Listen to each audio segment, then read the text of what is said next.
এই সালা আমার মাঠে হাগা বন্ধ কর আমার মাঠে হাগা।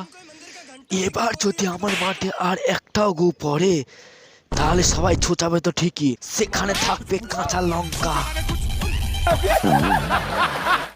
কেউ হাগা বন্ধ করবে না, এটা হলো আমার বাবার জমি। এবার যদি তোর জন্য একটা মানুষের হাগা বন্ধ হয় তাহলে তোকে কেলিয়ে কেলিয়ে গু বানিয়ে ছেড়ে দেবো রে।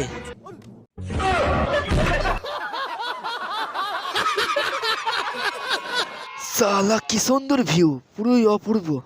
এই দেব ওইখানে নিয়ে যাবি আমাকে, ওইখানে আমি হাঁকবো, ওইখানে হাঁকবে তুমি, পড়ে যাবে তো কিন্তু। আমার গোমাল করে পড়তে পারে নখের গায়ে কোনো স্নান করে।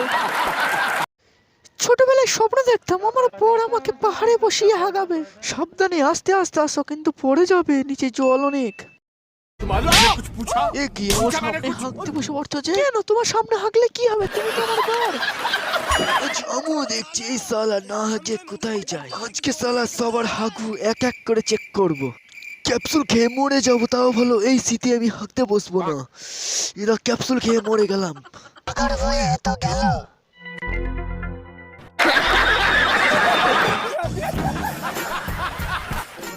চুলকাতে চুলকাতে ফুচকার আলোচনার টেস্টটাই আলাদা, যেন আলাদা লেভেলের টেস্ট হয়।